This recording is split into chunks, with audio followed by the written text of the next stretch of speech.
Good morning everybody, आज 5 welcome. अगस्त है और आज यौम इस्तेहसाल कश्मीर मनाया जा रहा है। ऑब्जर्व किया जा रहा है दुनिया भर में कश्मीरी जहाँ जहाँ बसते हैं, पाकिस्तान में भी पाकिस्तान के तमाम लोग, पाकिस्तानी बहन भाई अपने कश्मीरी बहन भाइयों के साथ आज हम आवाज़ हैं, क्योंकि ये वो दिन है जब जाबिर भारतीय हुकूमत ने कश्मीर का स्पेशल स्टेटस ख़त्म किया था आर्टिकल 370 को अबॉलिश करके।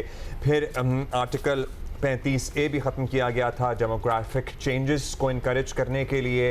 और आपको पता है वो डेमोग्राफिक चेंजेस इसलिए थे, वो चाहते थे कि पूरे इंडिया से, पूरे भारत से लोग जो आ रहे हैं वो ज़रूर आए, उनको वेलकम किया कि आप कश्मीर आएँ, यहाँ की ज़मीन लें, यहाँ आप बसना शुरू कर दें। बेसिकली पूरी डेमोग्राफी जो है, वहाँ के जो लोग हैं वो चेंज हो जाए ओवर द इयर्स। आपको पता है it takes decades to change that, but start the process. हक़ खुद इरादियत की बात आए और कश्मीरियों को दिया जाए यूनाइटेड नेशंस की रेजोल्यूशंस के मुताबिक, अगर उस पर कभी अमल दरामद हो तो वो प्लेबिसिट जो हो, हक़ खुद इरादियत की जब बात आए तो वो डेमोग्राफिक उस वक्त तक चेंज हो चुकी हो और उसके नताइज भारत की मंशा और मर्जी के मुताबिक हों। ये तमाम तर प्लानिंग थी जो मोदी सरकार ने की और उस पर अमल दरामद भी किया। आज 2900 से ज़ायद दिन हो गए हैं और ये स्पेशल स्टेटस मकबूजा कश्मीर का ख़त्म हुए हुए, जिसपे तब भी सरापा एहतजाज थे मकबूजा कश्मीर में अवाम, हमारे बहन भाई, और आज भी सरापा एहतजाज हैं। पाकिस्तान में भी आज इस सिलसिले में मुख्तलिफ तकारीब का अहतमाम किया गया है। इस मसले को दुनिया के सामने एक मरतबा फिर उजागर करने के लिए इस पर बात हो रही है, सेमिनार्स हो रहे हैं, कॉन्फ्रेंसेस हो रही हैं, प्रेस टॉक्स हो रही हैं, एहतजाज भी हो रहे हैं। We gonna keep you posted and updated about all of that in this show. And we have some special guests in the show as well later in the show, जिस पे हम बात करेंगे, क्योंकि हम 2019 की बात कर रहे हैं और आप देखें कि हम 26 में बैठे हुए हैं and nothing really has change so far. इतने साल गुजर गए, आपको पता है ये पूरी एक प्ले बुक है।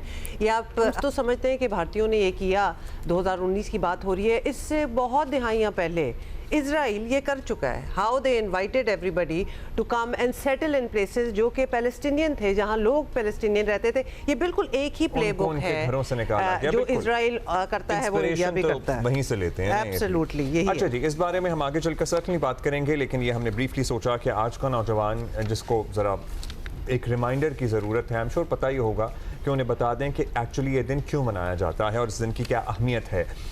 अच्छा, एक और अहम मामला जो बहुत दिन से डिस्कस हो रहा है, लेकिन इस केस का कोई सिरा हाथ नहीं आ रहा है, कॉम्प्लिकेशन बढ़ती जा रही है और इब्तदाई पोस्टमार्टम जो रिपोर्ट आई थी उसने भी बहुत से सवालात को जन्म दिया। कल डॉक्टर सुमैया जो सीनियर पुलिस सर्जन हैं, वो शाजिब खानज़ादा के प्रोग्राम में भी थीं, उनसे भी जो गुफ्तगू हुई उसने बहुत से हक़ाइक़ से पर्दा तो उठाया, लेकिन मज़ीद सवालात को फिर जन्म दे दिया। आपको पता है ना, फोरेंसिक्स वगैरह के बाद हम हमेशा यही एक्सपेक्ट कर रहे होते हैं कि एग्जैक्टली पता चल जाएगा कि हुआ क्या, लेकिन इस केस में ना खुदकुशी के ठोस शवाहिद हैं और ना ही कत्ल किए जाने की कोई नाकाबिले तरदीद शहादत है।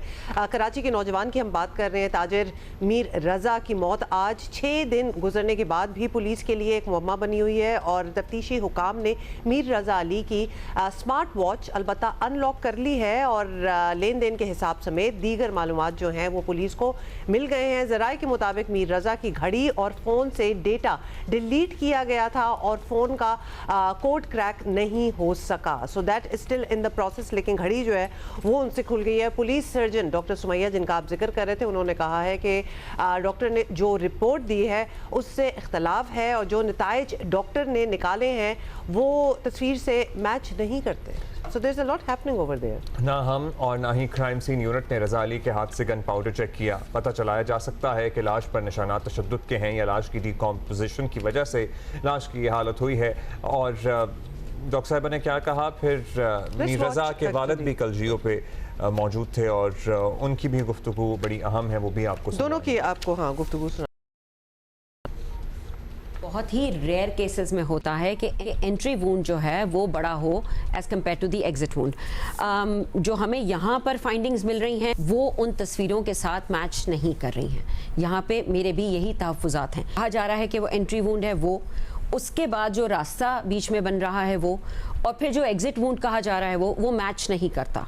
अगर आप इसको साइंटिफिकली देखिए तो पीछे से एंटर होके फिर वो रास्ता इख्तियार करके फिर बुलेट आउट हो सकता है। एमएलओज भी करते हैं और क्राइम सीन यूनिट भी करता है, मगर इस केस में दोनों ने ये काम नहीं किया। ये जो पोस्टमार्टम रिपोर्ट है, it is raising more questions than it is giving answers, but we are sitting down और एक हाई लेवल पे बैठ के पुलिस के साथ और हम लोग बैठेंगे और बैठने के बाद इसको मज़ीद डिस्कस करेंगे कि ये आगे हमें किस तरीके से इसको लेके चल। पिक्चर्स में अगर देखा जाए तो हाथ पे बिल्कुल काली स्किन होके स्किन स्लिपेज कहलाती है। स्वॉब लेना ज़रूरी थे, वो स्वॉब लेके हम मालूम कर सकते थे ये काला होने की वजह क्या है। मेरा तो एक बहुत बड़ा डिसेंट रहा है इस रिपोर्ट के साथ ही कि I do not agree with the findings that he has given. मैं मान लूँ थोड़ी देर को कि वो एंट्री वुंड वही है, तो फिर साइज़ इतना बड़ा है। जब इतना बड़ा साइज़ है तो वो क्या डिकम्पोजिशन की वजह से इतना बड़ा हो गया है? नंबर 1। नंबर 2, क्या वो इतना बड़ा वेपन था? ये मेरा दूसरा सवाल है। अब अगर ये वेपन इतना बड़ा था तो पीछे जो एग्जिट है वो इतना छोटा कैसे हो जाता है? मेरे लिए जो और ज़्यादा इंपॉर्टेंट चीज़ है कि where did the blood go? Blood के and hot and humid weather को मैं आपको रखूँ, decomposition is dependent on that, on the environment. चेहरे का ज़्यादा होना, चेहरे का ज़्यादा होना और बाकी की बॉडी का कम होना मेरे लिए एक बहुत बड़ा वो पॉइंट है। ये नहीं पता कि बॉडी की कंडीशन क्या होगी और हम कितना निकाल सकेंगे, कितना हम डिटेल्स देख सकेंगे, but yes exhumations have proven to be quite beneficial. हम वहाँ खोद के और उसकी डेप्थ देखते हैं और एक रफ एरिया तो आप अपनी क्वांटिटी निकाल लेते हैं। इन्वेस्टिगेशन जो है वो मेडिको लीगल के सवाल और मेडिको लीगल जो है वो इन्वेस्टिगेशन के सवाल को आंसर करेगी। फिर उनके पर्सनल, प्रोफेशनल, फाइनेंशियल जो लोकेशन जो ये सब बता रहे हैं, इन सब चीज़ों पर देखा जाएगा तो बिल्कुल सॉल्व किया जा सकता है। That's quite a bit of detail. इतनी That तो is. अच्छा, कुछ हमें नहीं नई पता होती। तफसीलात सामने आई हैं, ये बिल्कुल लेटेस्ट है। बिल्कुल, मीर रज़ा ने 28 जुलाई की रात अपने एक दोस्त को मैसेज करके 3 करोड़ रुपए जो हैं वो धार मांगे और कहा कि वो बहुत मुश्किल में हैं और रकम की शदीद ज़रूरत भी है। और उसी रात उसने अपनी मंगेतर, ही वॉज ऑल्सो इंगेज्ड, उन्होंने अपनी मंगेतर के कई मैसेजेस का कोई जवाब नहीं दिया और पुलिस शायद इससे ये अंदाज़ा लगाने की कोशिश कर रही है कि मीर रज़ा सख्त माली दबाव में थे और मगर मीर रज़ा के वालिद ऐसे किसी तासुर की सख्ती से तरदीद कर रहे हैं। वो कहते हैं कि कोई दबाव था ही नहीं। अब एग्जैक्टली उनका क्या कहना था, जियो न्यूज़ से गुफ्तगू हुई थी, let's hear that as well. Basically क्या है कि इसको सुसाइड तरफ मोड़ा जा रहा था, कल तक इसको सुसाइड की तरफ मोड़ा जा रहा था। अगर बच्चे को सुसाइड करना होता तो दुकान में कर लेता, गाड़ी में अपनी सुसाइड कर लेता। गन पे गोली मारनी है उसने अपने आप को, वो क्यों अपने जंगल में जाके चुनेगा कि मैं उधर जाके अपने आप को गोली मारूं? मेरा बच्चा पढ़ा लिखा बच्चा था, उसके पास बहुत सोल्यूशंस थे, कारोबारी बच्चा था ना। मैं समझता हूं ये कोई इतनी बड़ी इन्वेस्टमेंट का कोई बात है, ठीक है।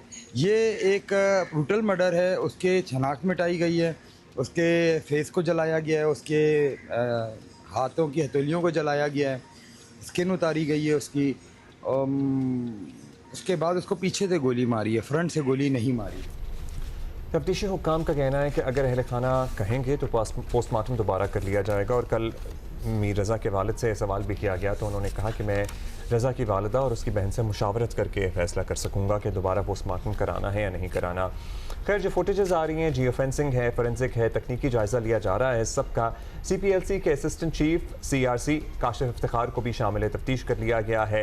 लेट्स सी क्या होता है। लेकिन ये वो फुटेज है जिसमें बताया गया है कि एक रोशन चीज़ which is apparently a mobile, और इसमें नज़र आने वाला शख्स मीर रज़ा ही है, अपनी जेब से इन्होंने निकाल कर फेंका है। देखिए, सारी CCTV फुटेज में वो अकेले ही नजर आए हैं।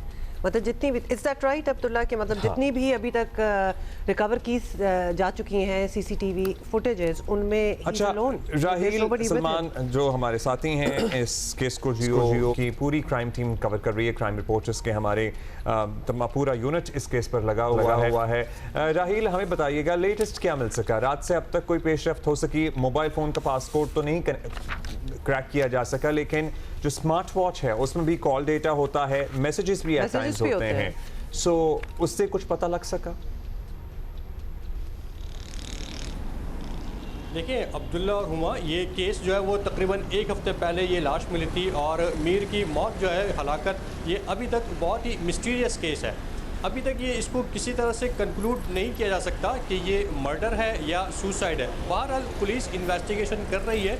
कल जब हमने इसकी पोस्टमार्टम रिपोर्ट हासिल की और उसमें जो कोताहियाँ या संगीन गलतियाँ थीं उनका जब इंकशाफ हुआ, उस हवाले से जब हमने रिपोर्ट जो है वो चलाई, तो उसके बाद फिर हलचल बची। कुछ आला पुलिस हुक्काम जो है वो अगेन इसको जो है वो री इन्वेस्टिगेट करना स्टार्ट हुए। कुछ चीज़ें ऐसी थी कि जिनको रिव्यू किया गया कुछ इस केस से मुताल्लिक जो वो डिजिटल एविडेंस कलेक्शन जो है वो स्टार्ट की गई। तो रात भर जो है वो मैं खुद पुलिस हुकाम से राब्ते में था और जो तफ्तीशी टीमें रात में काम कर रही थी उनसे भी तो कुछ चीज़ें उनको मिली हैं कि उसको अगर कनेक्ट करेंगे डॉट्स को तो शायद कोई पिक्चर क्लियर हो सके। कुछ लोगों के इसमें जो है वो मोबाइल की जो है वो डेटा हासिल किए गए, CDR जिसको कहा जाता है, कॉल डेटा रिकॉर्ड, और कुछ और करीबी लोग हैं कि जिनके बारे में जो पुलिस हुक्काम को शुबा है कि वो शायद कहीं आसपास हो सकते हैं, तो उसके भी डिजिटल एविडेंस कलेक्ट किए गए कल रात को। तो बहरहाल ये केस मिस्ट्री है एक तरह से, अभी तक जो है वो किसी भी किस्म का कोई कंक्लूजन नहीं बन पाया, लेकिन जो उसके फाइनेंशियल क्राइसिस थे, जो उसके डेटा मिल रहा है, जो उसकी एप्पल वॉच से मैसेजेस मिले पुलिस को, तो वो इशारा करते हैं कि ये मुमकिन तौर पर सुसाइड हो सकता है। लेकिन उसमें भी पुलिस हुक्काम अभी तक ऑफिशियली कोई वर्जन इस केस में नहीं दे रहे। एक हफ़्ता हो गया, हमने मुसलसल कई मरतबा पुलिस हुक्काम से, पुलिस ज़राए से बात की, वो अनऑफिशियली तो बात करते हैं लेकिन ऑफिशियली अब तक इस केस पे किसी किस्म का कोई वर्जन पुलिस की जानिब से नहीं है। हम जितनी भी इस वक्त रिपोर्टिंग कर रहे हैं अपने ज़राए की बुनियाद पे कर रहे हैं, या जो चीज़ें हमारे सामने एविडेंस की शक्ल में आती हैं उनकी बेस पे हम ये सारी रिपोर्टिंग कर रहे हैं। एक हफ़्ता हो गया है लेकिन अभी तक इस केस के बारे में कुछ हतमी तौर पर नहीं पता चल सका। इस पोस्टमार्टम रिपोर्ट में लिखा हुआ है कि गोली सीने से लगी और कमर से आउट हुई, और जो एंट्री का पॉइंट है वो बड़ा है और जो एग्जिट का पॉइंट है वो छोटा है। तो बुलेट जब भी किसी चीज़ को टच करती है, उसको क्रॉस करती है, आर पार होती है, स्पेशली अगर ह्यूमन बॉडी हो या कोई और ऑब्जेक्ट हो, तो जहाँ से एंट्री होती है तो यूजुअली जो होता है तो वो उसका जो ज़ख्म का निशान होता है वो छोटा होता है, और जहाँ से गोली एग्जिट करती है वो निशान बड़ा होता है। जबकि इस केस में ये मामला उल्टा नज़र आ रहा है। यहाँ पर मामला बिल्कुल ही उल्टा है। जैसा कि हमारी पुलिस हुक्काम से ही बात हुई, मैंने इस मामले पर कई इन्वेस्टिगेटर्स से भी बात की जो रिटायर्ड ऑफिसर्स हैं, तो वो ये बताते हैं कि यूजुअली ऐसा होता नहीं है, बहुत रेयर केसेस होते हैं, बहुत रेयर केसेस होते हैं कि जिसमें ऐसा हो जाए कि बुलेट का एंट्री पॉइंट बड़ा हो और एग्जिट पॉइंट छोटा हो। डॉक्टर सुमैया से भी हमारी बात हुई, उन्होंने भी यही बताया कि बहुत रेयर केसेस ऐसे होते हैं कि जिसमें ये वाली सिचुएशन हो, लेकिन उसके साथ साथ और दीगर तरीके थे जिसमें इसको रेक्टिफाई किया जा सकता था। जैसे कि उसमें गन पाउडर का जो साइन होता है, जो मार्क होता है, बर्न मार्क, तो वो पिस्टल के डायमीटर के हिसाब से होता है। यानी अगर 9 mm या 30 बोर इस्तेमाल किया गया है तो जितना उसके डायमीटर होता है उस हिसाब से वो थोड़ा बहुत बड़ा होता है वो बर्न मार्क। लेकिन वो बर्न मार्क जो जिसको मेंशन किया गया है इस रिपोर्ट में MLO की जानिब से, तो वो जब हमने जो लाश की बॉडीज़ की तस्वीरें थी हमारे पास, जो कि ऑब्वियसली हम उसको नशर नहीं कर सकते, तो उनके हिसाब से। अच्छा, अब राहील, इस बारे में डॉक्टर सुमैया की गुफ्तगू हमने भी तफसील से सुनी, उन्होंने बड़ा तफसील से बताया कि हमें ये पता लग सकता है अगर दोबारा पोस्टमार्टम हो और हम डीप उस वूंड में जाएं कि ये तशद्दुद हुआ कि नहीं हुआ, मतलब हमें प्रिटी मच ये आइडिया हो सकता है। सो क्या रज़ा की फैमिली ने इस बारे में अभी तक कोई डिसीजन लिया? देखिए, कल हमारी उनके वालिद से बात हुई थी, तो वो ये बताते हैं कि अगर ऐसी कोई सिचुएशन आएगी कि जिसमें दोबारा से एग्जीक्यूशन तक बात चली जाए तो डेफिनेटली वो फिर अपनी फैमिली में भी मशवरा करेंगे, और उसकी मदर हैं, सिस्टर हैं और दीगर लोग हैं, तो उसके बाद ही ये कोई कानूनी तौर पे ये अपने तो कोई फ़ैसला कर पाएंगे। जिसके बाद अगर ये इजाज़त देते तो डेफिनेटली यस, इसका खबर कुशाई होगी, उसके बाद फिर अगेन पोस्टमार्टम होगा। लेकिन देखिए, इसमें जो सबसे बुनियादी चीज़ है ना, वो ये है कि ये 28 तारीख को लापता होता है और 29 तारीख को 11 से 11:30 बजे के दरमियान उसकी बॉडी की इत्तला पुलिस को मिल जाती है। तो ये तकरीबन 1.5 दिन बनता है, यानी कि कोई 36 से 40 घंटे के आसपास।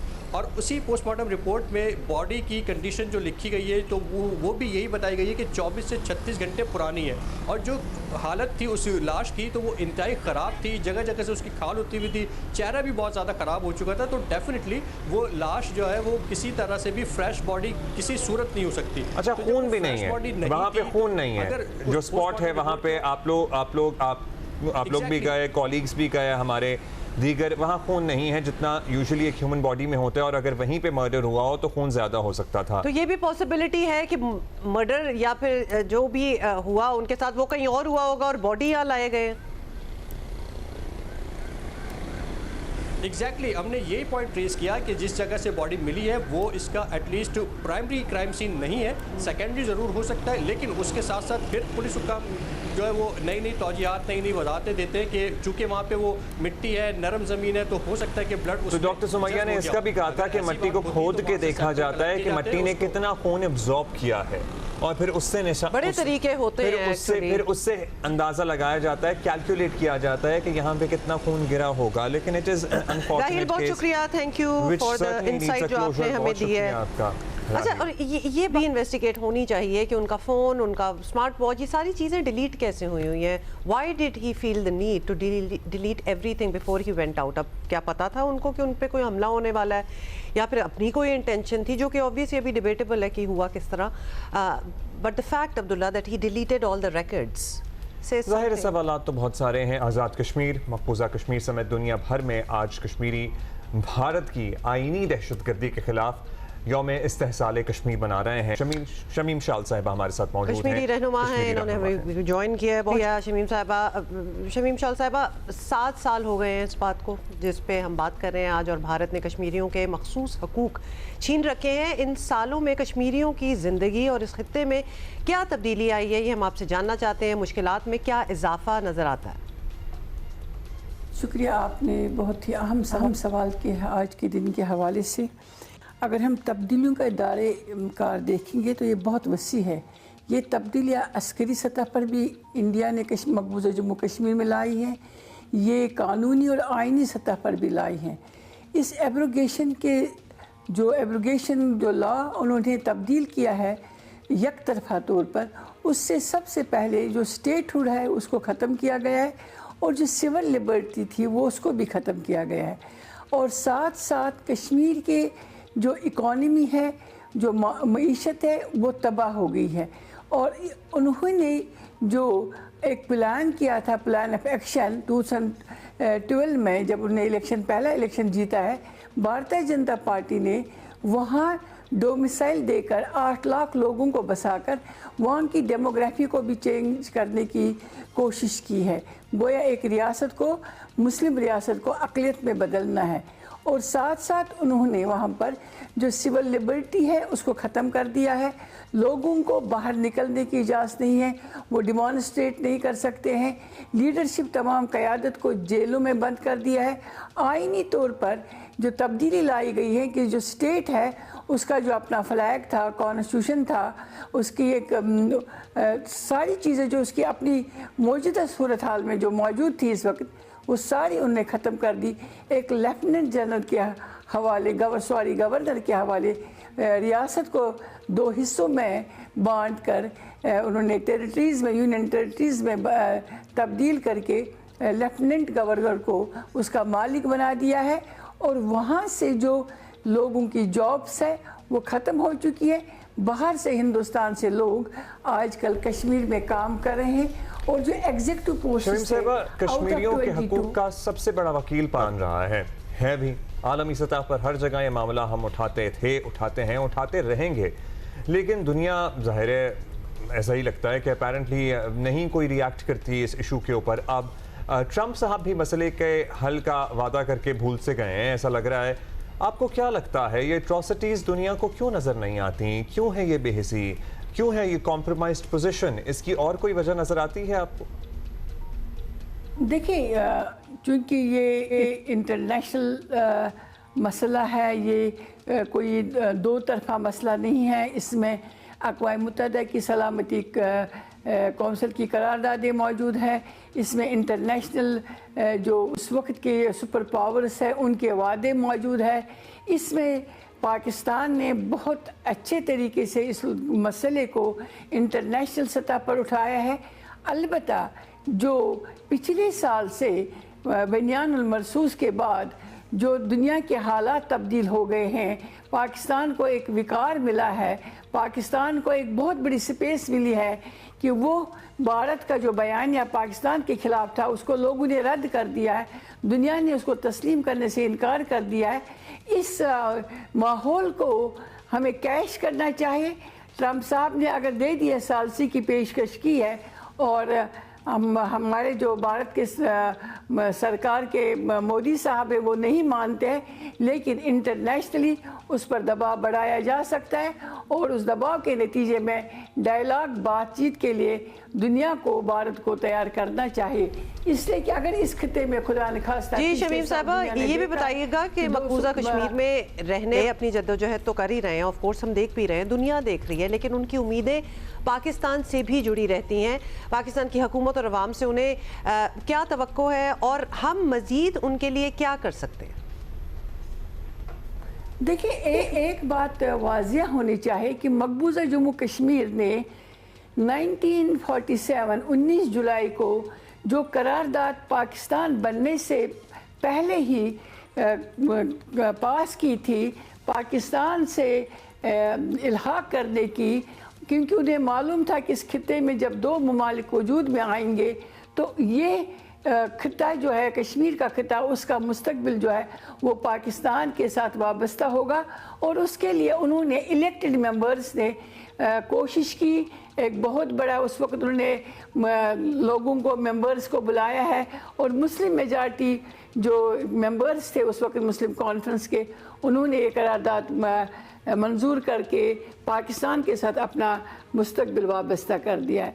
पाकिस्तान इसका फरीक भी है, पाकिस्तान वकील भी है, पाकिस्तान हमारी हम जो जदोजहद करें, हमने ये जदोजहद इसीलिए की थी। अगर आप हमारे क़यादत के बयानात सुनेंगे कि हम पाकिस्तान के साथ बरादराना ताल्लुकात, पाकिस्तान हमारा मुहस्सिन भी है, पाकिस्तान हमारे बड़े भाई की हैसियत रखता है, तो हम इनके साथ जोग्राफिकली, हम इनके साथ तारीखी, हम इनके साथ जो दीनी रिश्ते हैं वो सब कायम हैं। तो ये हमारे लिए आसान होगा, क्योंकि ज़मीनी रास्ते अगर हम देखेंगे वो सबसे आसान ज़मीनी रास्ते 47 से पहले भी यही आसान रावलपिंडी मुजफ्फराबाद रोड हुआ करता था। लेकिन भारत ने जो उस वक्त भी एक साजिश के तहत पाकिस्तान को, इस खिते को पाकिस्तान के साथ मिलाने में जो गुरदासपुर का उन्होंने खेल रचाया है, और वो साजिशें शमीम साहिबा अभी तक रुकी आज भी चल रही हैं, आज भी जारी हैं। और ज़ाहिर है 2019 में जो हुआ उस पर कश्मीरी पाकिस्तानी सब सरापा एहतजाज हैं, आज भी एहतजाज कर रहे हैं। बहुत शुक्रिया शमीम शाह साहिबा। अभी एक ब्रेक लेंगे, थोड़ी देर में वापस आएंगे।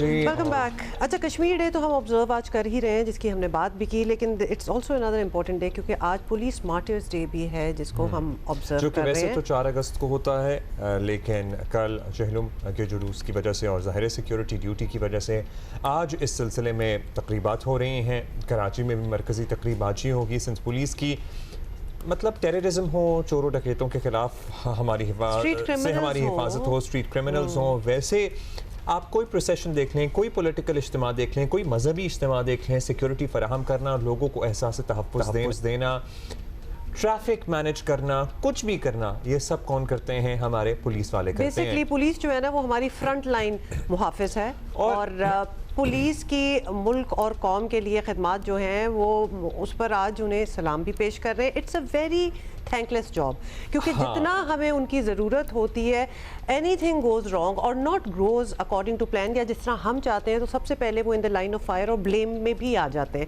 So it is a very difficult tough बहुत शिकायतें करते हैं, हमें बहुत शिकायतें होती भी हैं और सर्टनली इंप्रूवमेंट की गुंजाइश हर जगह होती है, इसमें भी है। लेकिन at the same time we also need to realise and acknowledge कि ये पुलिस जवान किस मुश्किल में, किन मुश्किल हालात में, किन रिसोर्सेज के साथ ये ड्यूटियाँ दे रहे होते हैं और फिर इस ड्यूटी के दौरान अपनी जान भी दे देते हैं। इसी पे बात करते हैं। हैदर रज़ा साहब हमारे साथ मौजूद हैं, IGP और वेलफेयर डिपार्टमेंट करते हैं पुलिस के। बहुत शुक्रिया आपका सर।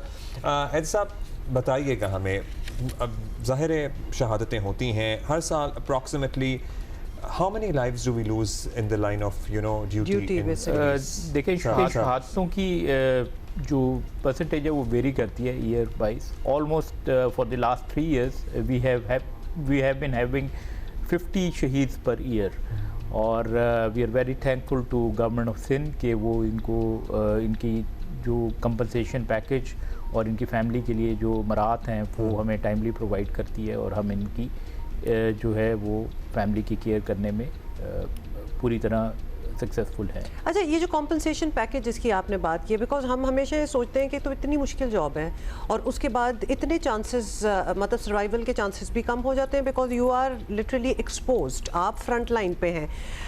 तो जो ज्वाइन करता होगा उसको कुछ तहफ़्फ़ुज़ तो चाहिए होगा अपनी फैमिलीज़ वगैरह के लिए, एंड इफ़ दे आर, अगर वो शहीद हो जाते हैं तो पीछे फैमिलीज़ को क्या मिलता है? तो उसमें क्या ये अपडेट होती रहती है कॉम्पनसेशन, ये पैकेज? बिकॉज आज आप दुनिया भी देखें ना किधर जा रहे हैं और कितनी महंगाई है, how does that work? Definitely government of Sindh ने एक पैकेज के अमाउंट मुकर्रर की हुई है, वो टाइम के साथ अपडेट होती रही है। फॉर एग्जांपल 2018 में इसको 1 करोड़ रुपए फिक्स किया गया था शहादत की सूरत में। ओके।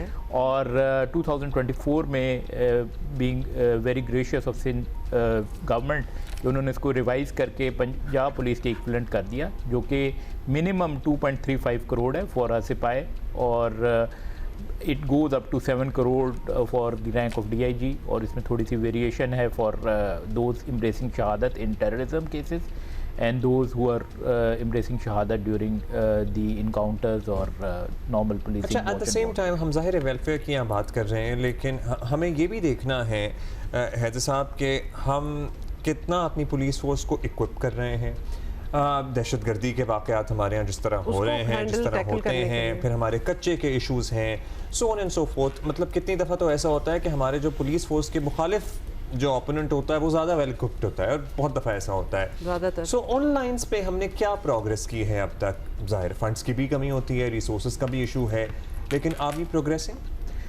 डेफिनेटली ये we are a third world countries, we have limited resources.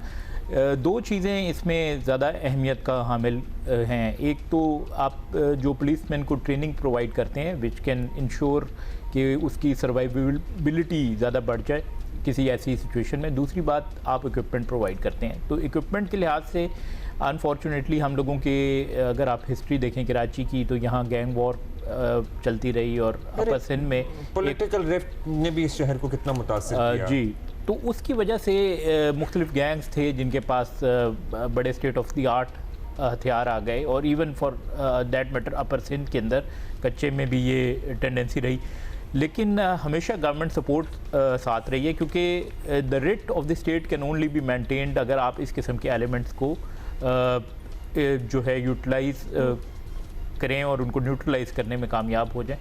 और अल्हम्दुलिल्लाह कि अगर आप सिचुएशन देखें ऑलमोस्ट 2012 में, तो Karachi was the 6th most crime ridden city in the world, और अब इट हैज़ ड्रॉप टू 129। और अगर आप देख लें कि 200 प्लस शहादतें हुई 2013 में, 2014 के अंदर, और पुलिस की, और वो भी अभी huge number. Yes, that's a very huge number. In fact अगर मैं ये बात करूं कि पाकिस्तान में Sindh police is the second largest force, लेकिन in terms of shahadat we have the most number of shaheed which are 2613।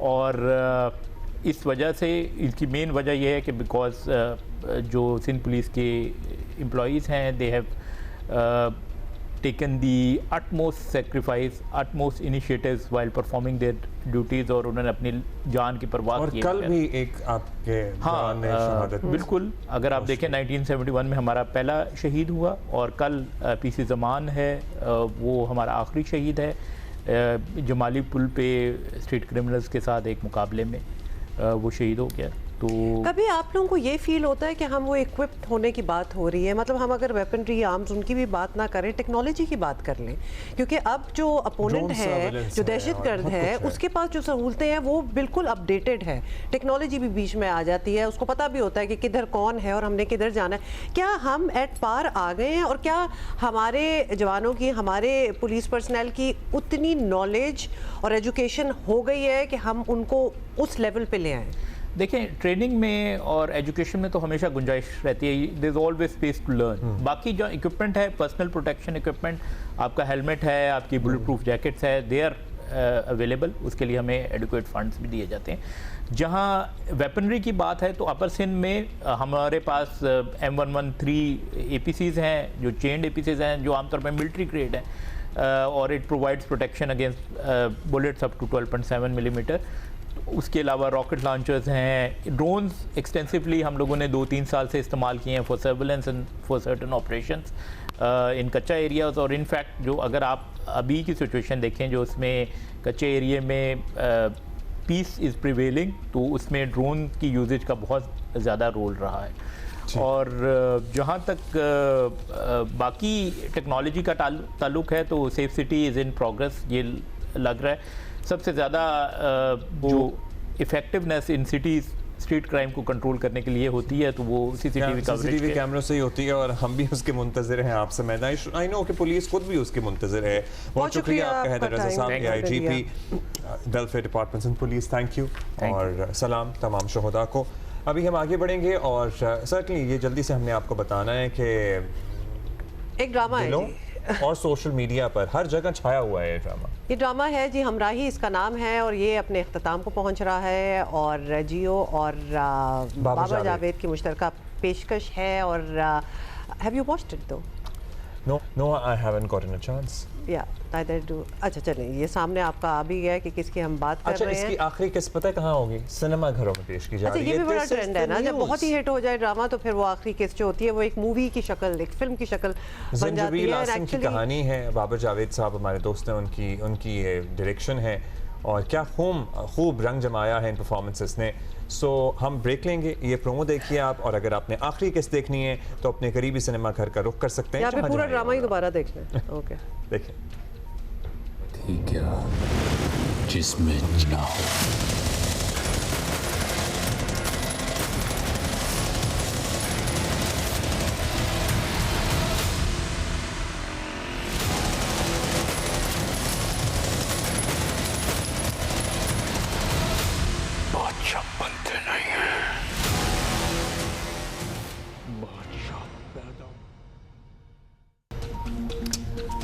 Good morning once again and welcome back to Geo Pakistan. अच्छा, हमें ऐसा यकीन होना स्टार्ट हो गया है कि आप भी सुबह सुबह हमारे इंतज़ार में होते हैं कि हम आपको बताएंगे कि ईरान US वॉर जो है वो कहाँ तक पहुँची। बिकॉज रोज़ ही कुछ ना कुछ हो रहा होता है, तो हम आपको बताते हैं कि ईरान और अमेरिका के दरमियान किसी ऐसे फ्रेमवर्क तक पहुँचने के लिए मुसालहत की कोशिशें जारी हैं जिससे आबना हुर्मुज़ जो है वो जल्द से जल्द खुल सके। और अमरीकी वज़ीर ख़ारजा मार्को रूबियो का कहना है कि आबना हुर्मुज़ जो है वो तो खुली है और कुछ जहाज़ों से जहाज़ जो है वहाँ से गुजर भी रहे हैं। और अमेरिका एक ऐसे मुआहदे पर काम कर रहा है जिससे मज़ीद जहाज़ जो हैं वो आबना हुर्मुज़ से गुजर सकें। However latest statement president Trump की है जो कि कहते हैं कि strait of Hormuz will open very soon. तो ये मार्को रूबियो कह रहे हैं खुली हुई है, ट्रंप कहते हैं कि खुल जाएगी, और अगर नहीं खुलेगी तो Iran will be hit very hard. आपको पता है ना, बड़े सख्त उनके अल्फाज होते हैं। मीडिया से बात करते हुए उन्होंने कहा कि ईरान का जोहरी हथियारों से पाक होना ही हतमी मुआहदा होगा। उधर ईरान में भी सियासी कशमकश चल रही है। ईरान के सदर मसूद पेज़ेश्कियान ने इस्तीफ़ा देने पर गौर से मुताल्लिक़ खबरों को अफवाहें करार देकर मुस्तरद कर दिया है। सदर पेज़ेश्कियान ने supreme leader Ayatollah Syed Mushtaba Khamenei से इख्तिलाफ़ात की खबरों की भी तरदीद की है।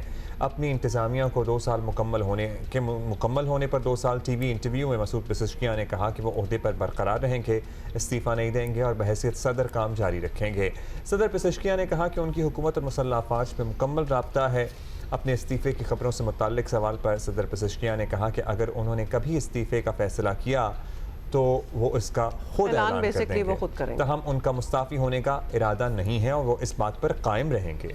अच्छा, सदर पेज़ेश्कियान ने कहा कि बाज़ लोगों की ये कोशिश ज़रूर है कि वो ये तासुर पैदा करें कि इंतज़ामिया और supreme leader Ayatollah Syed Mushtaba Khamenei के दरमियान इख्तलाफात हैं। और इससे पहले ईरानी सदर के डिप्टी इंफॉर्मेशन अफसर मेहदी तबाई ने कहा था कि सियासी इंतहा पसंद अफवाहें जो हैं वो फैला रहे हैं ताकि कौमी इत्तेहाद को नुकसान और ईरान के दुश्मनों के मफादात को फ़ायदा जो है वो पहुँचाया जाए। और दूसरी तरफ आपको ये भी बता दें कि वज़ीर आज़म हमारे अपने शहबाज शरीफ का इस हफ्ते के आखिर में दौराए सऊदी अरब मुतवक्के है। ज़राए का कहना है कि वज़ीर आज़म 2 रोज़ा दौरे पर 6 या 7 अगस्त को सऊदी अरब रवाना होंगे। और ज़राए का बताना है कि वज़ीर आज़म सऊदी वली अहद शहज़ादा मोहम्मद बिन सलमान से मुलाकात करेंगे और मुलाकात में पाक सऊदी अरब ताल्लुकात खित्ते की सूरत हाल ज़ेरे गौर आएगी। खित्ते की सूरत हाल की जब जिक्र होता है तो नेचुरली आपको पता ही है कि खित्ते में हो क्या रहा है। ज़फ़र नवाज़ जसपाल साहब वाइस चांसलर हैं क़ायद आज़म यूनिवर्सिटी के, हमारे साथ मौजूद हैं, उनसे बातें हैं। ज़फ़र साहब, बहुत शुक्रिया आपने वक्त दिया। सर बताइएगा, मतलब ये मामला खासा तूल पकड़ गया है, कभी लगता है कि मुआहदा होने वाला है, फिर हमले शुरू हो जाते हैं, लेकिन अभी हमले रुके हुए हैं और दोबारा से मुआहदा होने से मुताल्लिक़ ख़बरें भी आ रही हैं। सालिस भी बड़े एक्टिव हैं। क्या लगता है आपको, अगर नई किसी हतमी मुआहदे तक पहुँचा जा रहा तो उसमें कौन कौन से फैक्टर हैं या कौन कौन से अंसर हैं जो इस सारे इशू में रुकावट बनते हैं और हमेशा ही बन रहे हैं? देखिए, मैं स्टार्ट करूंगा जिस तरह उमा जी ने पहले बड़ा कहा कि लगता है कि सुबह सुबह हमारे इंतज़ार हो रहा होता है कि जी के क्या बना क्या नहीं। तो वो बिल्कुल आपने दुरुस्त कहा, उसके पीछे एक रीज़न है कि अमेरिका में अब शाम हो रही है, तो वो जो पहले एक दिन की पूरी खबरें ईरान में चलती हैं, फिर पूरी रात अमेरिका में चलती हैं और फिर आप सुबह सुबह जियो पे आके हमें दोनों का एंटीथीसिस करके हमारे से शेयर करते हैं। तो हैविंग सेड दिस, पहली बात तो यह है कि इंडिकेटर बड़े पॉजिटिव है कि जी के मुआहदा हो सकता है। आपने भी अभी कहा कि जी के ईरानियन जो ट्रंप एडमिनिस्ट्रेशन के अहम रुकन कह रहे हैं कि जी के यहाँ से तो ट्रेड हो रही है। ये बात दुरुस्त है कि कंट्रोल ट्रेड तो हो रही है, मगर जिस तरह स्ट्रेट ऑफ हॉर्मुज़ में पहले ट्रेड होती थी बगैर किसी खतरे के, बगैर किसी खौफ के, वो तो नहीं हो रही। लिहाजा अब दूसरी बात यह है कि ट्रंप का जो इस वक्त इसके ऊपर बड़ा इंटरेस्टिंग है, वो कहता तो है कि I launch the epic fury. अब ये नजर आ रहा है कि ये उसका एपिक फेलियर नजर आ रहा है हमें, और यही मेन इसका जो है प्रॉब्लम है। आपने कहा कि जी एक दिन बात करते हैं कि जी मुआहदा हो गया, चीजें आगे जाएंगी, और दूसरे दिन हमें नजर आता है कि मुआहदा नहीं है। असल में ट्रंप साहब ये चाहते हैं कि वो इस तरीके से मुआहदा को आगे लेके जाएं कि वो नवंबर इलेक्शन में ये सेल कर सके कि उन्होंने अपने हदफ अचीव किए। अगर उनका एक हदफ था कि न्यूक्लियर पे, तो वो तो अचीव हो जाएगा, टेक्निकल टॉक्स शुरू होंगी, मगर वो एक प्रोलॉन्ग प्रोसेस है। वो ये चाहते हैं कि आज ही ईरान वो साइन कर दे, मगर ईरानियंस का एक अपना स्टाइल है, वो प्रोलॉन्ग करेंगे। अगर आप देखें पिछले फरवरी 28 से लेकर अभी तक कहीं भी हमें ईरान नजर नहीं आया कि जहाँ पे वो एक कमजोर नजर आया हो, या डरा हुआ हो, या सहमा हुआ हो। चाहे इसने कहा, ट्रंप ने धमकी दी कि मैं पूरी सिविलाइजेशन ईरानियन खत्म कर दूंगा, और अभी भी उसने कहा कि सेकेंड वर्ल्ड वॉर के बाद ऐसा हमला नहीं हुआ होगा। देखिए, इसमें बड़ा क्लियर मैसेज है, वो है न्यूक्लियर वेपन्स यूज करने का। वरना सिविलाइजेशन बमिंग से तो हो सकती, तो अब तक हो चुकी होती। तो लिहाजा वो थ्रेट पूरे दे रहा है जो उसके पास है, यूज ऑफ न्यूक्लियर फोर्स का ये थ्रेट है, मगर ईरानियन कहीं भी नहीं सबमिट कर रहा। तीसरा पॉइंट ये आपका कि जी के कौन से फैक्टर्स है। एक तो ट्रंप का जो है बगैर किसी एनालिसिस के हमला करना और बिल्कुल ही फेल हो जाना, और उसको किस तरीके से अपनी साख बचानी है। दूसरी तरफ ईरान के अंदर भी जो रूलिंग एलीट है वो अब हार्ड लाइनर है, उनकी सारी लिजिटिमेसी सिवाय इसके और किसी पे नहीं है, नेशनलिज्म में, और उसमें दुश्मन होना जरूरी है। आप दुश्मन से निगोशिएशंस कर रहे हो, पैसे ले रहे हो, तो अवाम में तो कुछ और भी होता है। लिहाजा जो फ्यूनरल था उसके अंदर जो एक माहौल बना कि रिवेंज लेना है और उसके साथ साथ ये खत्म करना है, अमेरिका से कोई बात नहीं करनी, वो जो माहौल है अब इस वक्त ईरानियन लीडर्स को हॉन्ट कर रहा है। तो लिहाजा ये दोनों साइडें अपने रिटोरिक के कैदी बन के रह गए। दोनों साइडें अपने रिटोरिक के कैदी बन के रह गए हैं। अच्छा, ये जरूर बताइएगा, अमेरिका की साइड से जो स्टेटमेंट्स आते हैं उसमें तो हमें नजर आता है कि ईरान इज वेरी अनफेज्ड। उनको इट सीम्स लाइक उनको पता है एग्जैक्टली हमने क्या करना है। They are taking their time, they are not in a hurry, कोई जल्दबाजी में काम नहीं हो रहा। हाउएवर विद इन ईरान वो जो हम लैक ऑफ यूनिटी की बातें करते थे कुछ अरसा पहले तक, वो अब हमें शायद थोड़ी थोड़ी नजर आना स्टार्ट हो गई हैं। वरना प्रेसिडेंट ईरान के जो हैं मसूद पेज़ेश्कियां, उनको ये क्यों कहना पड़ा कि उनसे इस्तीफा मांगने की जो बात हो रही है वो गलत है, वो उसकी तरदीद कर रहे हैं। मतलब काफ़ी लंबी चौड़ी इस पे उन्होंने अपने इंटरव्यू में बात की। अब नेचुरली कुछ बात तो हो रही होगी, उनका सिविल और उनका मिलिट्री जो है they are clearly not on the same page. आपको भी यही तासुर मिल रहा है, वरना वो क्यों तरदीद करेंगे? देखें, उनको तरदीद करें या ना करें, एज ए एनालिस्ट मुझे तो नजर आ रहा है जिस वक्त ये memorandum of Islamabad memorandum of understanding sign हो गया, वो एक बड़ा रैशनल मेमोरेंडम था और ईरानियंस के फेवर में था। राइट। मगर उस मेमोरेंडम के बाद हमें नजर आया कि ईरान के अंदर एक डिवीजन नेचुरल थी, क्योंकि ये जो पॉलिटिकल लीडरशिप इसको नेगोशिएट कर रही थी, नेचुरली उनके कंटेस्टेंट भी थे और एक बिल्कुल हार्ड लाइनर दूसरी तरफ बैठे हुए थे जिनके लिए मरना और जीना एक ही जैसी चीज थी। अब उसमें जब ये पॉलिटिकल लीडरशिप जब भी इस तरह की नेगोशिएशन में जाएगी और वॉर जोन में कंट्री होगी और नेचुरली वहां पे एक डिस्कनेक्ट होगा, और उधर एक तरफ तो आप कह रहे हैं कि हमने नेगोशिएशंस करनी है, हमने 300 बिलियन US डॉलर जो है अपना डीप फ्रीज करना है, हमने ईरान को आगे लेके जाना है, हमने वॉर जीत ली है। दूसरी तरफ आपके लीडर्स कह रहे हैं कि जी हमने रिवेंज लेना है, हमने ये करना है। तो ये एक डिस्कनेक्ट है रैशनल और हार्डकोर एलिमेंट का। हालांकि दोनों का ऑब्जेक्टिव एक ही है, मगर डाइवर्जेंस हमें नजर आती है कि ये बातचीत से चीजें अचीव करना चाहते हैं, मगर क्योंकि जो ईरान के अंदर पासदारान है या बाकी जो लोग हैं वो एसिमेट्रिकल वॉरफेयर में वो ये समझते हैं कि नहीं जी कि हम, मगर उनको ये तो नहीं मालूम कि उनके मिसाइल्स जो है ना अमेरिका में पहुंच सकते हैं ना कहीं और।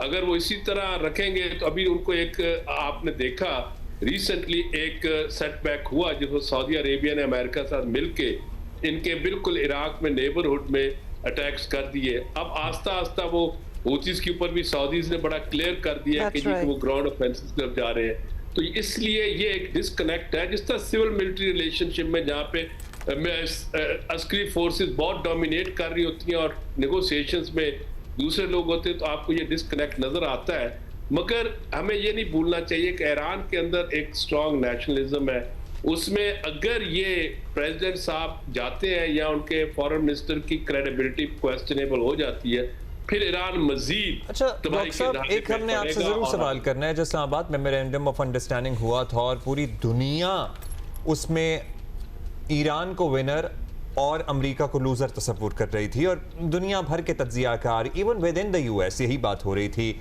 जिसका सेटबैक या जिसका कुछ इम्पैक्ट भी हुआ था। और उसके बाद जो माहौल बना फ्यूनरल के दौरान, फिर सदर ट्रंप ने भी आपको पता है दोबारा से कार्रवाइयाँ की और उधर से भी स्ट्रेट ऑफ हॉर्मुज़ पे टैंकर्स पे हमले किए गए। उस पॉइंट से ऑनवर्ड्स आपको क्या लगता है, अगर वो चीज़ भी ईरानियंस को, उनकी लीडरशिप को, उनके नेशनल लीडर्स को, नेशनलिस्ट लीडर्स को सेटिस्फाई नहीं कर पाई, तो फिर और क्या चीज़ होगी विच वुड बी सफाइस जिससे कोई सेटिस्फैक्शन हो सके या उनके बयानियों को तक़वियत मिल सके? क्योंकि नेशनलिस्ट जो रिजीम्स होती हैं उनकी असास यही होती है, लेकिन एट द सेम टाइम महंगाई की सूरत हाल, भूख, अफलास, गुर्बत, चैलेंजेस, इकोनॉमिक चैलेंजेस, ये इश्यूज तो नारों से रिजॉल्व नहीं होते। देखिए आपने दुरुस्त फरमाया, आप इस्लामाबाद मेमोरेंडम ऑफ अंडरस्टैंडिंग को अगर पढ़ें 14 पॉइंट्स को, हर पॉइंट पे आपको नजर आएगा ईरान को फायदा हो। सर्टनली दूसरी तरफ जो अमेरिकन प्रेसिडेंट था उसने कर तो लिया क्योंकि वो इस वॉर से निकलना भी चाहता है, मगर अब यहाँ पे क्वेश्चन ये आ जाता है कि इसमें ईरानियंस को की रेजिलियंस तो डेमोस्ट्रेट करती है कि उन्होंने अपना एक अच्छा दफा किया, मगर उसमें उन्होंने कोई चीज कैप्चर तो नहीं की। अब उसमें कैप्चर था कि 3000 US डॉलर्स का, और ये वो चीजें थी जो कि उनकी लीडरशिप सेल नहीं कर सकी, अपने अवाम को लीड नहीं कर सकी। असूल तो ये था कि जैसी मेमोरेंडम अंडरस्टैंडिंग हुआ तो उस वक्त वो हाईलाइट करते कि देखिए हमने हिजबुल्लाह के राइट्स एस्टैब्लिश करा लिए, हमने लेबनान में पीस की तरफ हम लेके जा रहे हैं, हम अपने एक्सेस ऑफ रेजिस्टेंस को प्रोटेक्ट कर रहे हैं, और साथ साथ वो कहते हैं जी कि ये हम इस जंग में हमने जो जीता है, जो 40 साल से हमारे फ्रीज हुए थे या 50 साल से फ्रीज हुए थे एसेट्स, वो हमने छुड़ा लिए, बजाय ये कहने के वो फ्यूनरल की तरफ चले गए, वहां पे वही रिवेंज और उस तरह के नारे। तो मेरा ख्याल है कि जो प्रेसिडेंट का जो ग्रुप है, जो उनके नेगोशिएटर थे या पॉलिटिकल जो फेस है, वो फेल हो गया अपनी नेशन को लीड करने में, और उसमें उन्होंने समझा कि हम टोल की तरफ चले जाते हैं, थोड़ा सा इंप्रेशन क्रिएट कर लेते हैं कि हर्मुज़ में हमारा कंट्रोल है, और 2 शिप्स में उन्होंने स्ट्राइक कर दिया जो कि एक सिविलियन शिप्स थे। उसमें पूरी दुनिया का रिएक्शन आया और उसके बाद से चीजें उनके हाथ से निकलती हुई नजर आई। पाकिस्तान ने बड़े सब्र और तहम्मुल के साथ दोनों साइडों को एंगेज रखा, कतर के ऊपर हालांकि हमला हुआ उसके बावजूद उसने एंगेज रखा। तो ये अभी तक ईरानियंस के फेवर में चीजें जा रही हैं, मगर देखना यह है कि ये ईरानियन लीडर्स की रिस्पॉन्सिबिलिटी है कि वो अपने लोगों को जो एक रियलिटी की तरफ ले आए कि विक्ट्री का ये मतलब नहीं है कि उन्होंने US को डिफीट दे दी। विक्ट्री का ये मतलब है कि US तो एक मिलिट्री ऑपरेशन करने आया था अपना, उसने करके चला जाएगा, इसराइल ने भी इनकी तबाही मचाई। ठीक है कि इन्होंने रेजिस्टेंस डिफेंस में इनका आया तो उसको हमने इंटरप्रेट कर लिया कि जी कि ये जीत है। जीत में क्या है कि तबाही हुई है उनकी बहुत ज्यादा, और मजीद वो पीछे चले गए। तो इस सारी चीज को जब हम देखते हैं तो हमें नजर ये आता है कि जी कि ईरानी लीडरशिप हैज फेल्ड तो टू कन्विंस या sell the memorandum of understanding अपने लोगों को। शायद सिचुएशन ऐसी बन गई थी।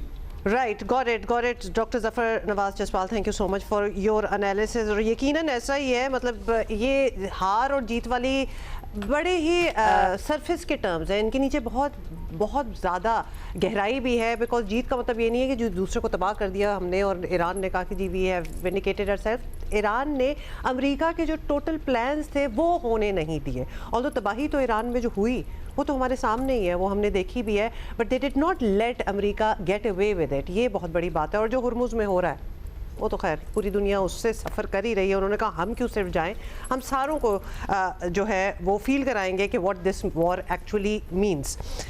अच्छा जी, आगे चलें। और this is an interesting topic जिस पे एक फ़िल्म बनी है रिसेंटली। आलमी सतह पर एजाज़ात हासिल करने वाली पाकिस्तानी फ़िल्म है, आप डॉक्यूमेंट्री कह लीजिए, फ़िल्म कह लीजिए, घोस्ट स्कूल। इसको सिंध में नुमाइश की इजाज़त नहीं मिल सकी है। हालांकि इसको वफाकी सेंसर बोर्ड पंजाब में रिलीज़ की इजाज़त सब जगह मिल गई है। फिल्मसाज सीमाब गुल के मुताबिक सिंध के सेंसर बोर्ड ने फिल्म को अवामी नुमाइश के लिए गैर मौजू करार दिया है और इसे मुस्तरद कर दिया, और कोई वजह भी नहीं बताई है। नेचुरली वजह तो सामने ही है हमारे।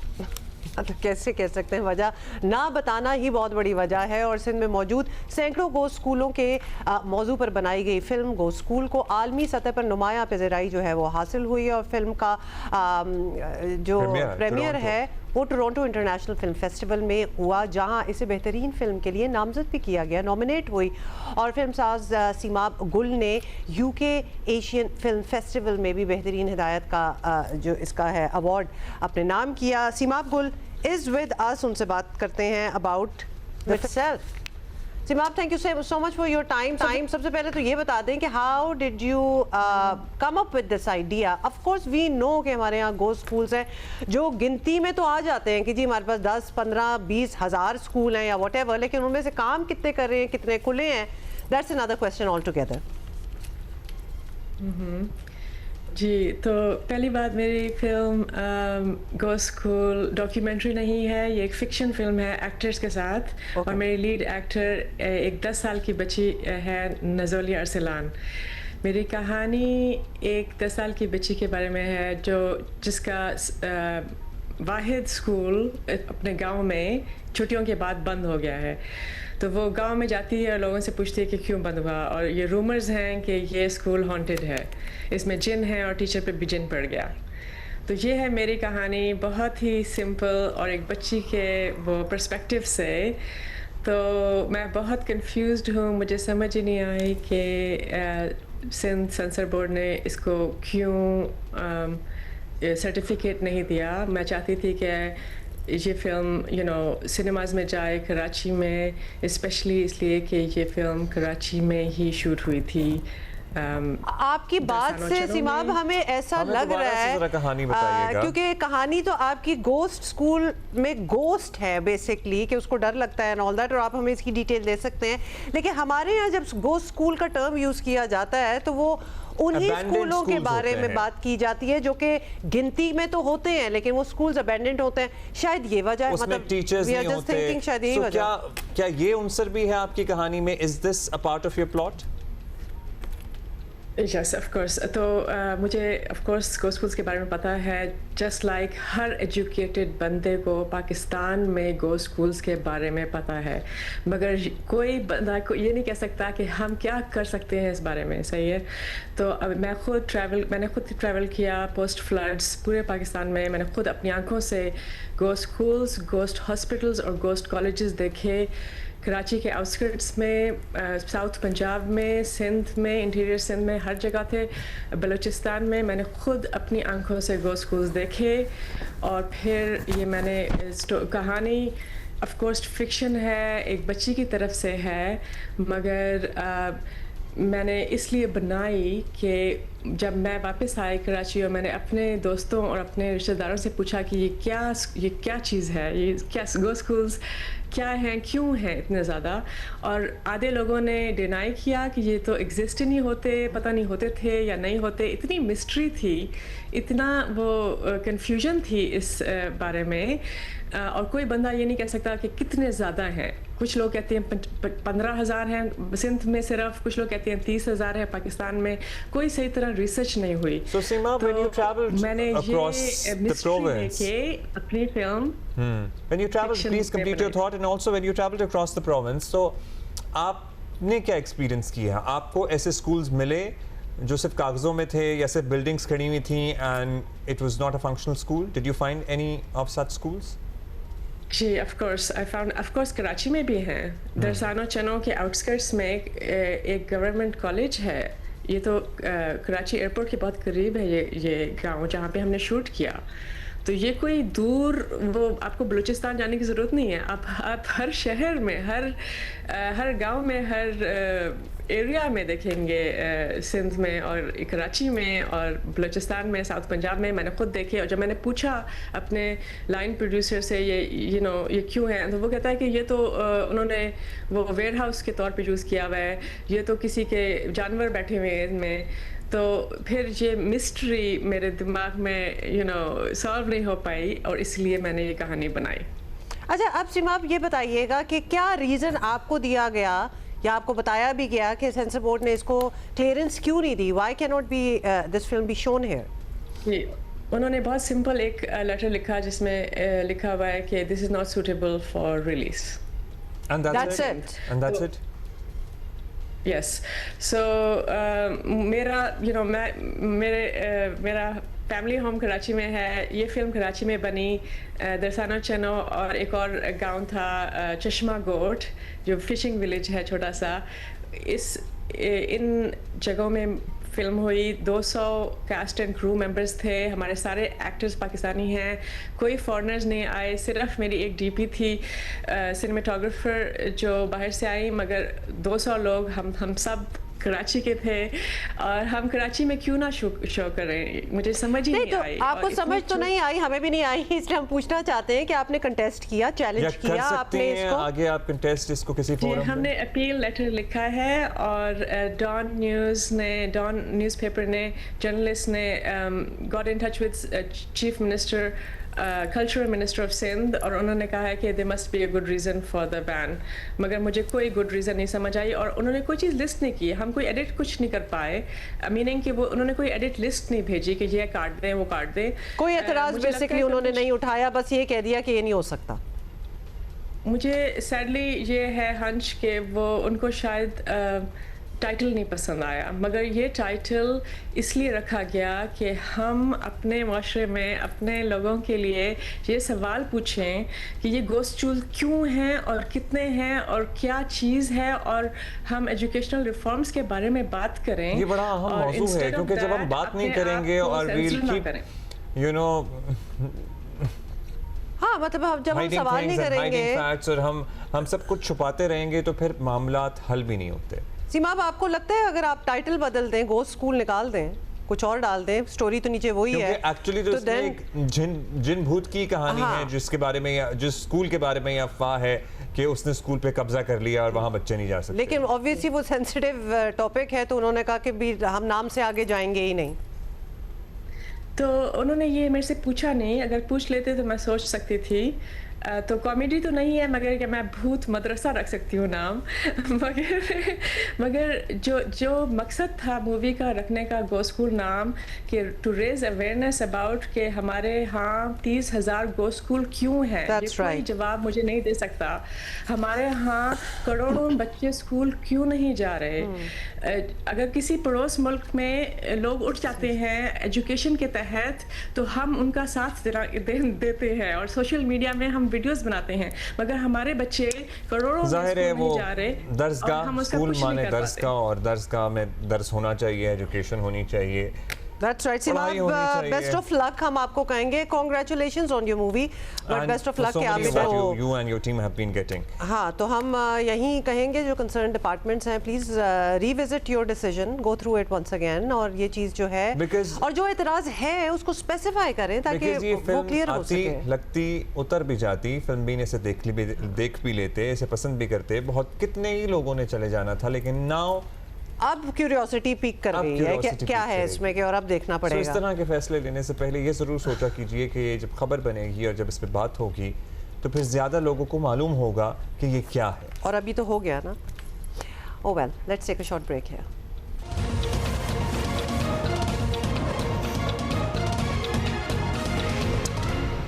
सुरों के सुल्तान उस्ताद राहत फ़तेह अली खान ने जियो पाकिस्तान को खुसूसी इंटरव्यू देते हुए कहा है कि मेरे नज़दीक शोहरत कुछ नहीं, कोई तनकीद करता है तो खामोश हो जाता हूँ, मुझे ज़्यादा बातें करनी नहीं आती। पाकिस्तान आइडल में 8 हीरे हैं, इन सब की कुदरती आवाज़ें हैं और इनको आवाज़ बनानी नहीं पड़ती। ये बच्चे पाकिस्तानी म्यूज़िक का, मौसीकी का फ्यूचर है। अच्छा, लेट्स हियर इट कि उनका क्या कहना था। हमारे साथ सुरों के सुल्तान, पाकिस्तान की पहचान, आज हमारे साथ हैं उस्ताद राहत फ़तेह अली खान। पाकिस्तान आइडल की पूरी धूम मची की थी पूरी दुनिया में, फिर बीच में थोड़े से अंधेरे छा गए, नहीं अल्लाह ताला ने, और अब दोबारा आ गए हैं। तो जो टैलेंट है जो हमने पिछले साल इसको हंट किया वो आपके सामने है, बहुत अच्छा गा रहे हैं बच्चे। एक तो ये कि हमारे यहाँ मौसीक़ार जो है वो उसका फुकदान नज़र आ रहा है। ये पूरी दुनिया के साथ ही ऐसा हो रहा है। तो ये सर जस्ट किसी एक मुल्क के लिए मैं ये बात नहीं करूँगा, मैं ये समझता हूँ, मैं क्योंकि हम भी सुनते हैं, सोशल को देखते रहते हैं और बहुत सारे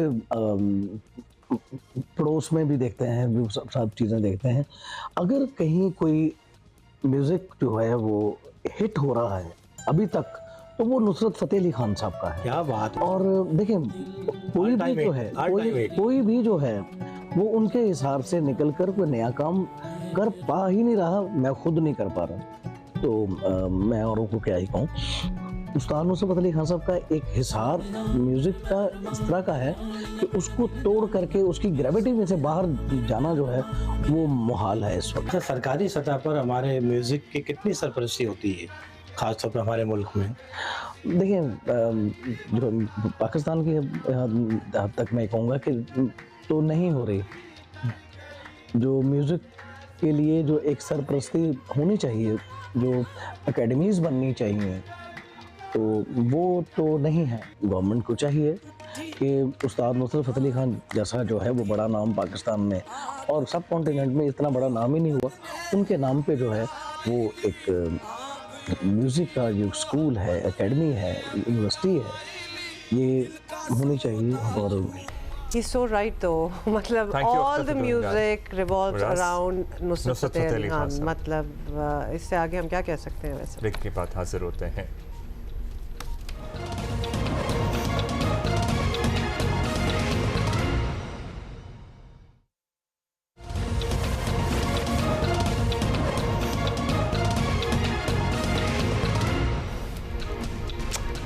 ऑलराइट, क्रिकेट टाइम ऑन जियो पाकिस्तान। और वेस्ट इंडीज़ के खिलाफ दूसरे टेस्ट का तीसरा दिन पाकिस्तानी स्पिनर्स के नाम रहा और तीसरे दिन के अख्ताम पर मेज़बान टीम ने 6 विकेट पर 103 रन्स बना लिए और 60 रन्स की बर्तरी हासिल कर ली और मैच में पाकिस्तान की पोजीशन जो है बज़ाहिर मुस्तहकम नज़र आ रही है। और अगर बॉलर्स ने मेज़बान टीम के लोअर मिडल ऑर्डर और टेल एंडर्स को मज़ीद रन्स बनाने का मौका ना दिया तो कौमी टीम जीतकर सीरीज़ बराबर करने की पोजीशन में आ सकती है। और इससे पहले पाकिस्तानी टीम पहली इनिंग में 387 रन बनाकर आउट हो गई थी। पाकिस्तान का मिडल ऑर्डर, लो मिडल ऑर्डर एक बार फिर नाकाम हुआ। अवैज़ ज़फ़र, सलमान अली आगा और मोहम्मद रिजवान ने कुल मिलाकर 19 रन का इजाफा टीम के टोटल में किया था। अब्दुल्ला शफीक शानदार माशाल्लाह जी 160 रन बनाकर नॉट आउट रहे। बाबर आजम 88 ही बना सके और अजान अवैस 55 रन बनाए और पहली इनिंग में पाकिस्तानी टीम ने 43 रन की लीड हासिल की थी। सो बाबर के लिए भी रियली होपिंग कि वो अपनी सेंचुरी मुकम्मल कर लें। अच्छा भट्टी साहब हमारे साथ हैं, अब्दुल भट्टी साहब सीनियर स्पोर्ट्स जर्नलिस्ट। भट्टी साहब, तो हमारा middle order, lower middle order, तो फिर से उन्होंने कुछ खास काम नहीं दिखाया आफ्टर ऑल। देखिए, लोअर मिडिल ऑर्डर तो हुमा वाकई बहुत कंसर्न की बात है कि पाकिस्तान के कल रात आखिरी 3 विकेट जो हैं वो 4 गेंदों पर बगैर कोई स्कोर बनाए आउट हो गए। फिर सलमान अली आगा एज यूजुअल 0 पर आउट हुए, मोहम्मद रिजवान जल्दी आउट हुए। लेकिन जो अच्छी चीज है, चूंकि बाबर आजम पर बहुत ज्यादा क्रिटिसिज्म होती रही पिछले कई महीनों से कि बाबर आजम कल ठीक है प्रेशर में आ गए, 20 डॉट बॉल खेलने के बाद वो अननेसेसरी रन लेने की वजह से रन आउट हो गए। लेकिन बाबर आजम ने जो 88 की इनिंग्स खेली, उन्होंने जो 183 की पार्टनरशिप, बट इस टेस्ट मैच में कैसा प्रेशर, ये हमें नहीं समझ आती, क्यों इतने अंडर प्रेशर आ गए? गोल्डन चांस कि वो अपनी सेंचुरी T20 थोड़ी चल रहा है कि अभी खत्म होने वाला है। देखिए 1997 के बाद कल पहला मौका था कि कोई बैट्समैन 88 रन्स पर रन आउट हुआ है। Sachin Tendulkar last time run out हुए थे, लेकिन बाबर आजम को उन्होंने जो डॉट बॉल्स खिलाई, 20 डॉट बॉलें खेली बाबर आजम ने, वहां पर वो थोड़े प्रेशर में आए कि स्कोर एकदम रुक गया।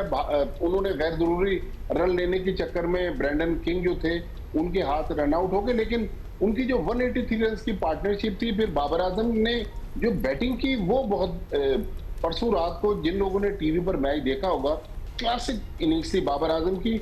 टेलीविजन पे कमेंटेटर्स भी कह रहे थे, अब्दुल्ला शफीक जिनका इस टीम में नाम ही नहीं था, वो तो लाहौर कलंदर्स के साथ गयाना में ग्लोबल लीग खेल रहे थे, और जब शान मसूद अनफिट हुए तो उनको बुलवाया गया और क्या कमाल उन्होंने भी बैटिंग की, 160 रन बनाए। लेकिन जो नया स्टार इस मैच में हमें नजर आ रहा है वो है साजिद खान।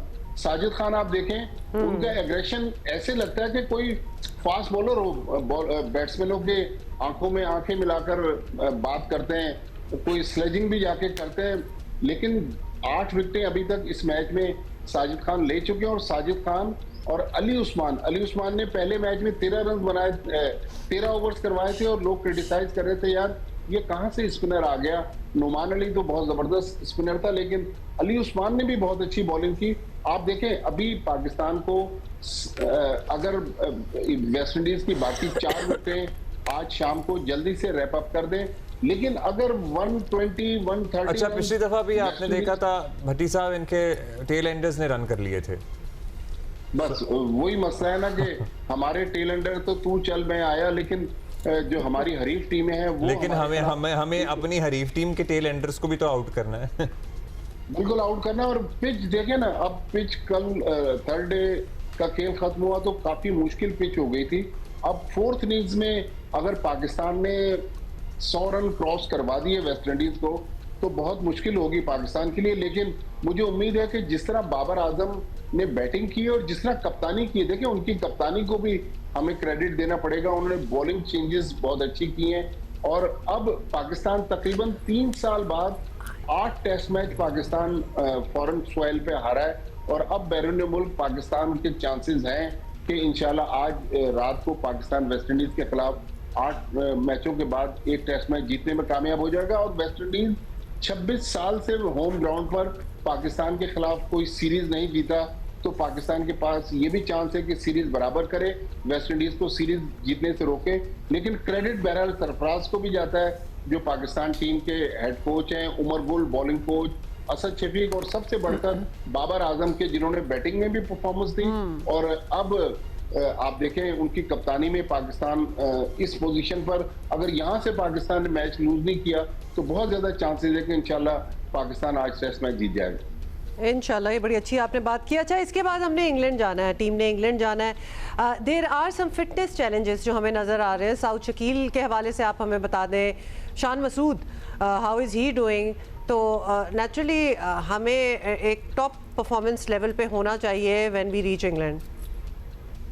देखें इंग्लिश कंडीशन तो दुनिया में सबसे मुश्किल कंडीशन होती है हुमा, लेकिन शान मसूद और सऊद शकील के तरफ जाने से पहले कल पाकिस्तान क्रिकेट बोर्ड ने माइकल स्मिथ साउथ अफ्रीका ने उनको बैटिंग कोच भी बनाया है 2 साल के लिए, और वो तीनों फॉर्मेट्स में पाकिस्तान के बैटिंग कोच होंगे और अच्छे बैटिंग कोच दुनिया में माने जाते हैं।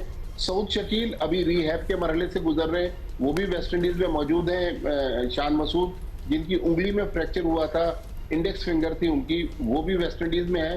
तो उम्मीद यही है और टीम मैनेजमेंट कह भी रही है कि अभी 3 हफ्ते बाकी हैं पहले टेस्ट मैच में पाकिस्तान इंग्लैंड के, तो उस वक्त तक ये दोनों फिट हो जाएंगे। तो उम्मीद है कि जब ये फिट हो जाएंगे तो पाकिस्तान की बेहतर टीम होगी। लेकिन सलमान अली आगा और मोहम्मद रिजवान के बारे में टीम मैनेजमेंट को सोचना पड़ेगा कि क्या कोई नया विकेट कीपर बैट्समैन लाया जाए। और सलमान अली आगा एक ही तरीके से जिस तरह आउट हो रहे हैं तो मेरा ख्याल उन पर भी काफी प्रेशर बढ़ रहा है। हो सकता है सलमान अली आगा को फिर 11 में जगह ना मिले, टीम के साथ रखा जाए। लेकिन ओवरऑल पाकिस्तान की बैटिंग जो है वो काफी, अगर पैचेस में हम परफॉर्मेंस देख लें, बाबर आजम इस पूरी सीरीज में चलिए जी, wishing the boys all the best और अच्छा मौका है बाबर आजम की कप्तानी की, हम सर्टनली तारीफ कर रहे हैं। शुक्रिया आपका। That is it. That is all the time we have today, and we will of course be here tomorrow. See you. See you. Take care.